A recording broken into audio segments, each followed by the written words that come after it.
Hello students, good morning. Students, आज हम पढ़ेंगे क्लास 12 केमिस्ट्री। बच्चों, मेरे पास कुछ बच्चों ने कॉल की थी, वो पूछ रहे थे कि सर कुछ न्यूमेरिकल समझा दो मोल प्रभाज के और मोलरता के। तो बच्चों, मैं उनकी प्रॉब्लम आपको सोल्व करा रहा हूँ।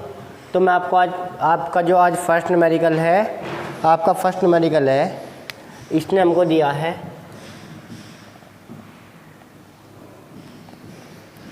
अभिक्रिया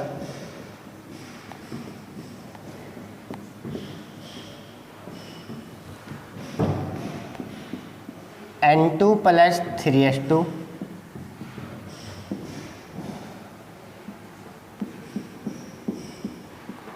N2 + 3s2 2s3 की साम्यावस्था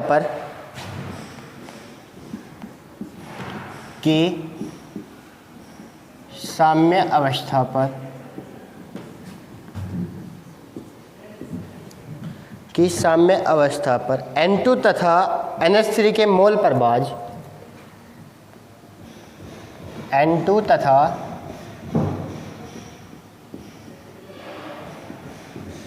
NH3 के मोल प्रभाज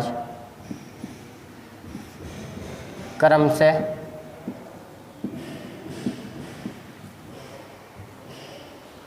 0.2 व 0.5 है। 0.2 व 0.5 है। साम्यावस्था पर H2 का मोल प्रभाज क्या हो गया?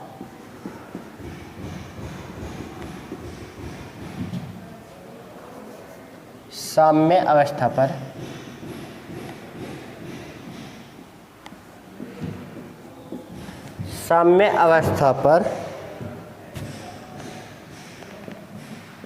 H2 का मोल प्रभाज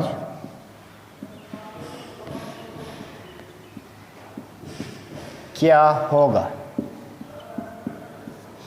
बच्चों, ये हमारा फर्स्ट न्यूमेरिकल है कि साम्यावस्था पर H2 का मोल प्रभाज होगा। यानी हमारा आज का फर्स्ट न्यूमेरिकल है। इसने हमको एक अभिक्रिया दी है, अभिक्रिया है N2 + 3s2 से 2NH3 की साम्यावस्था पर N2 तथा NH3 के मोल प्रभाज क्रम से 0.2 व 0.5 है। साम्यावस्था पर H2 का मोल प्रभाज, यानी जो H2 है, इस H2 के इसने हमसे क्या ज्ञात कराया? H2 का मोल प्रभाज इसने हमसे ज्ञात कराया है। तो बच्चों, अब हम इसका सॉल्यूशन करते हैं। सॉल्यूशन सबसे पहले हम जानते हैं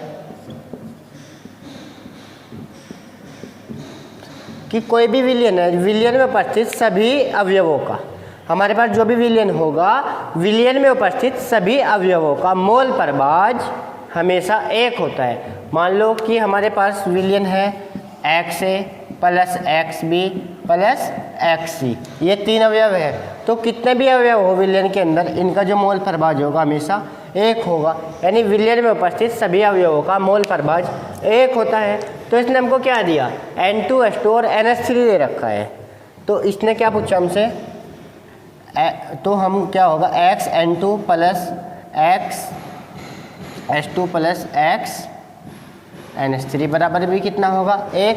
इसको हम क्या मान लेंगे? समीकरण 1 मान लेंगे। अब इसने हमें दिया है क्या दिया है? इसने हमको दिया है N2 तथा NH3 के मोल प्रभाज। यानी इसने हमको दिया है X N2। कितना दिया इसने? X N2 हमको दिया है 0.2 और X NH3 इसने हमको दिया है 0.5। उसके बाद ये हमसे क्या ज्ञात करा रहा? X H2 हमसे ज्ञात करा रहा है। X H2 इसने हमसे ज्ञात कराया। हम यहाँ लिखेंगे समीकरण 1 से। समीकरण 1 क्या हमारी? X N2 + X H2 + X NH3 बराबर 1। यानी N2 की वैल्यू कितनी है? X N2 की वैल्यू है हमारी 0.2 प्लस एक्स NH3 की वैल्यू कितनी दी इसने हमसे 0.5, यानी और समीकरण में x H2 प्लस 0.5 बराबर 1। 0.2 और 0.5 कितना हो जाएगा 0.7, यानी x H2 प्लस के 0.7 बराबर 1 या x H2 बराबर 1 माइनस 0.7 या x H2 बराबर 0.3, x H2 बराबर 0.3। तो बच्चे हमारा H2 का मोल प्रभार निकल के आ गया। इसने हमें क्या दिया था, एक अभिक्रिया दी थी। अभिक्रिया के अंदर इसने हमसे N2 के और NH3 के मोल प्रभार दिए थे, N2 के और NH3 के मोल प्रभार दिए थे, और इसने H2 का मोल प्रभार हमसे ज्ञात कराया था। तो हम जानते हैं कि विलयन में उपस्थित सभी अवयवों का मोल प्रभार हमेशा एक होता है। विलयन में उपस्थित सभी अवयवों का मोल प्रभार हमेशा एक होता है, यानी विलयन के अंदर सपोज करो हमारे पास A B C 3 अवयव है, तो जब हम तीनों का मोल प्रभार निकालेंगे तो हमेशा कितना होगा 1, यानी XA plus XB plus XC बराबर 1। तो हमको दिया था एक अभिक्रिया दी थी N2 H2 और NH3, यानी XN2 plus XH2 plus NH3, यानी नाइट्रोजन का मोल प्रभार, हाइड्रोजन का मोल प्रभार और अमोनिया का मोल प्रभार बराबर 1। तो N2 की वैल्यू दी थी NH3 की, यानी नाइट्रोजन का मोल प्रभार और अमोनिया का मोल प्रभार की वैल्यू थी, और हाइड्रोजन का मोल प्रभार जिसने हमसे ज्ञात करा लिया था। तो जब हमारे पास नाइट्रोजन की वैल्यू थी और हमारे पास अमोनिया की वैल्यू थी, तो हमने समीकरण 1 ये माननी थी। इस समीकरण 1 में जैसे हम N2 के और NH3 का मान रखेंगे, तो मान रखने के पश्चात हमारा जो टोटल आएगा वो आएगा 0.7। तो हाइड्रोजन के मोल प्रभार को हम 1 में से माइनस कर देंगे तो हमारे पास x H2 निकल के आ जाएगा। ठीक है बच्चों, आप इसको वीडियो रोक करके उतार लो या इसका स्क्रीनशॉट ले लो।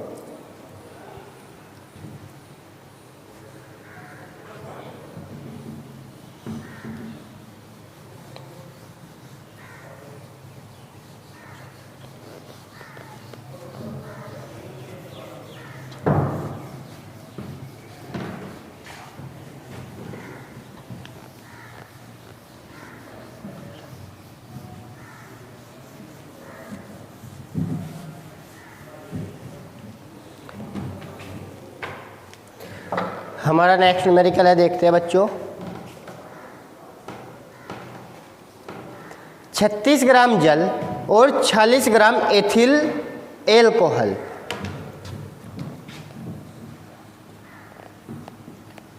36 ग्राम जल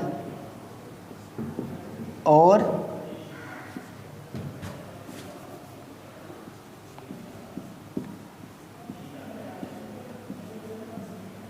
40 ग्राम एथिल एल्कोहल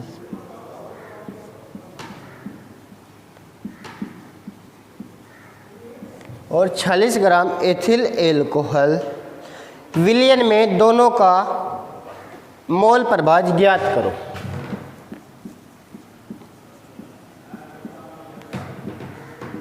विलयन में दोनों का मोल प्रभार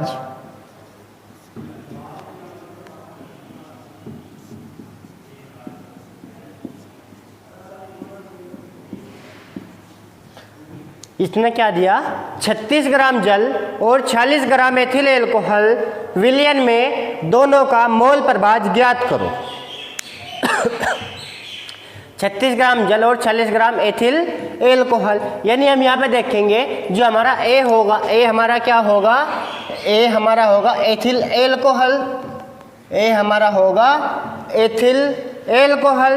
क्यों, एथिल एल्कोहल की मात्रा अधिक है, 40 है, और B हमारा होगा वाटर और B हमारा होगा जल H2O।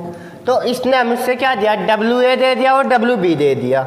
जो WA होगा वो कितना है 40 और जो WB है WB कितना है 36।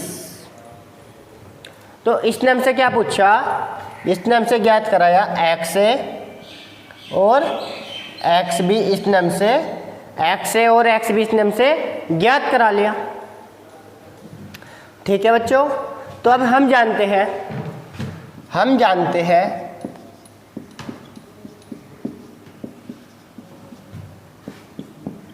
एक्स ए बराबर N A upon N A plus N B. X A equal to N A upon N A plus N B और X B equal to N B upon N A plus N B. या एक formula और है, X A plus X B बराबर एक, समीकरण 1, समीकरण 2, समीकरण 3। तो बच्चों सबसे पहले हम समीकरण 1 देखते हैं कि समीकरण 1 में हमें क्या निकालना है, एक्स ए निकालते हैं हम। तो एक्स ए इजिकल टू समीकरण 1 से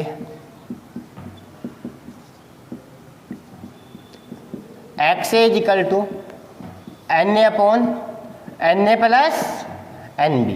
X A equal to N A upon N A plus N B. तो एन ए निकालने के लिए हमें क्या पता है कि हमें पता है जो एन होता है, एन बराबर होता है डब्ल्यू बटे एम। जो मोल होते हैं हमारे डब्ल्यू बटे एम। तो ए निकाले यानी डब्ल्यू ए बटे एम ए, डब्ल्यू ए बटे एम ए। तो एम ए निकालने के लिए एथिल एल्कोहल का जैसे ही हम एम ए निकाल लेंगे तो इसका एम ए आएगा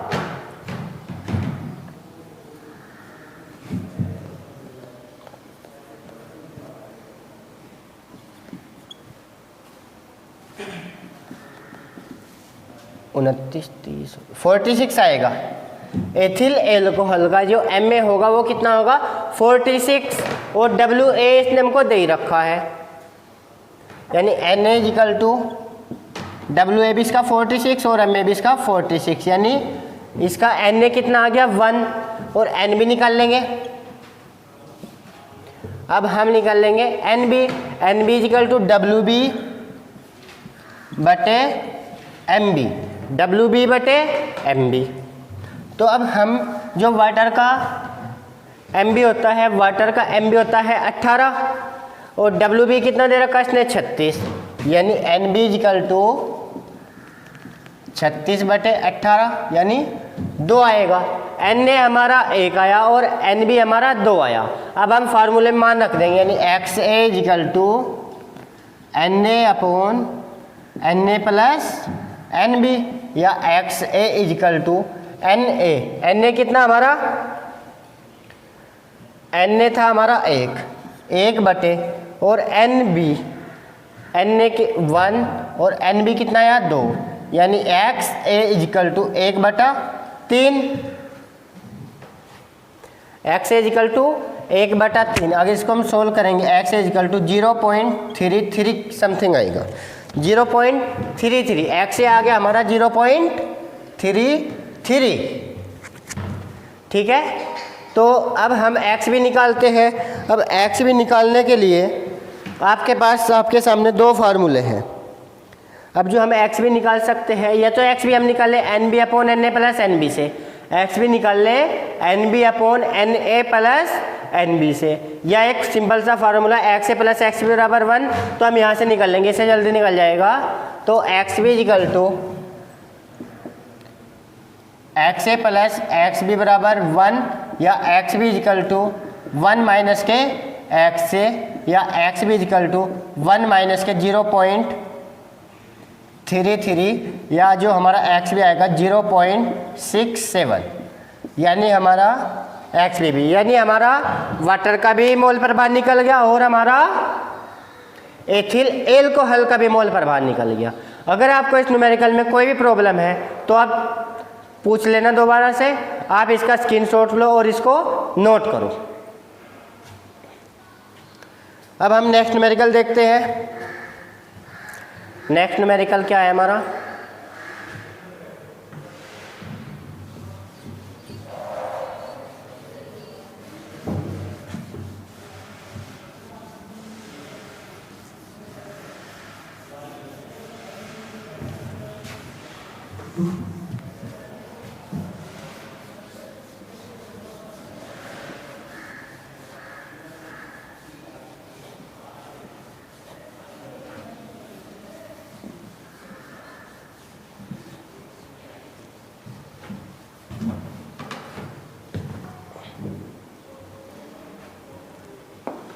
उस विलयन की मोलरता की गणना कीजिए।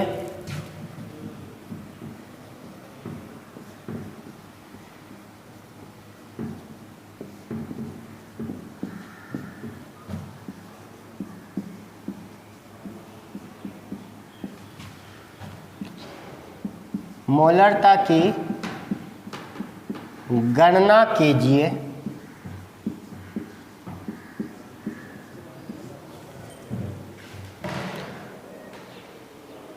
जिसमें 5 ग्राम NaOH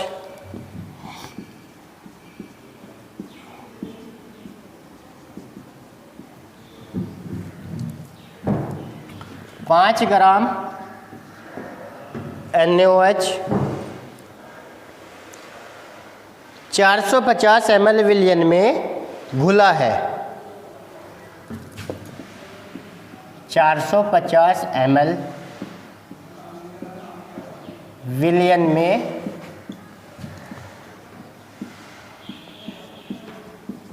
घुला है। ठीक है बच्चों, ये क्या कह रहा है? उस विलयन की मोलरता की गणना कीजिए जिसमें 5 ग्राम NaOH 450 ml विलयन में घुला है। अब आंसर देखते हैं हम इसका क्या आएगा। अब इसने क्या कहा कि 5 ग्राम NaOH है वो 450 ml विलयन में घुला हुआ है। इसने ये नहीं दिया कि इसको घोला किस में है, यानी सिंपल सी बात है, जो जिसमें भी घोला है उसकी मात्रा अधिक है, 450 ml है, और NaOH की मात्रा कम है। जब इसने नहीं दिया तो हम मानेंगे कि इसने वाटर के अंदर इसको घोला है, इसने वाटर के अंदर इसको घोला है। तो जो हमारा A होगा हमारा वाटर H2O और B होगा हमारा NaOH, B होगा हमारा NaOH। और अब इसने क्या दिया? WB दे दिया इसने। WB कितना दिया इसने? 5 ग्राम, WB 5 ग्राम। और क्या दिया इसने? V दे दिया। V कितना दिया? 450 ml। सूत्र होगा हमारा M = WB गुणा 1000 बटे MB गुणा V इन ml। ये हमारा फार्मूला होगा। अब इसके अंदर हम मान रखेंगे, हमारे पास किस चीज़ का मान है? हमारे पास WB है और हमारे पास V है, हमारे पास MB नहीं है। तो MB के लिए MB हम निकालते हैं। NaOH का जो MB आएगा, NaOH का MB आएगा 40, NaOH का MB आएगा 40। कैसे आएगा? जो सोडियम है, सोडियम का परमाणु क्रमांक 11 और 11 का लगभग 2 गुना, यानी सोडियम का होता है 23 प्लस ऑक्सीजन का परमाणु क्रमांक कितना होता है? 8, और इसका जो अणुभार आएगा वो आएगा 16। 23 प्लस 16 और हाइड्रोजन का 1, 23, 16, 39 और 1, 40। ऐसे इसका हम MB निकाल लेंगे। ठीक है, अब हमारे पास सब वैल्यू हमारे सामने है, हमको फार्मूले के अंदर रखनी है और अपना आंसर फाइंड करना है। M = WB, WB कितना? 5 गुणा 1000 बटे MB कितना है? 40 गुणा V कितना है? 450। 1 0 से 1 0 और 1 0 से 1 0। ठीक है बच्चों, अब यहाँ पे 5 है, 5 9 45, यानी M = 10 बटे 4 गुना 9, या M = 10 बटे 36, या M = 5 बटे 18, M = 5 बटे 18, 2 से काट देंगे। या M = जैसे ही 18 से 5 को काटेंगे, 0 ना चलने की 0, दशमलव लगा के 0, 18 दूनी 36, 18 दूनी 36। अब कितने बचे? 14, दशमलव लगी रही, 0 बढ़ाएंगे। 18 सत्ते 126, 18 सत्ते 126, तो 0.27 मोलर के लगभग इसका आंसर आ जाएगा, 0.27 मोलर। ठीक है बच्चों, आप इसका स्क्रीनशॉट लो और इसको नोट करो। अब हम नेक्स्ट न्यूमेरिकल देखते हैं।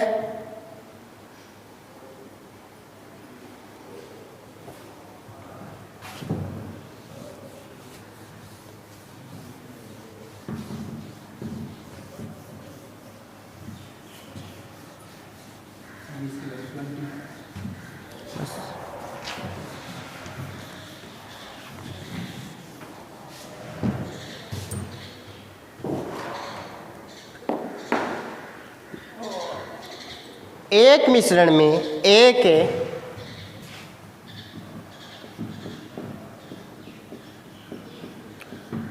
एक मिश्रण में ए के 0.5 मोल, ए के 0.5 मोल, बी के 0.2 मोल, 0.2 मोल उपस्थित है।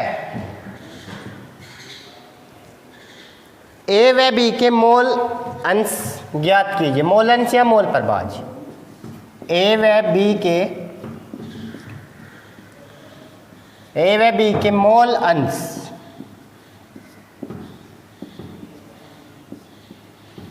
अंश या मोल प्रभाज ज्ञात करो।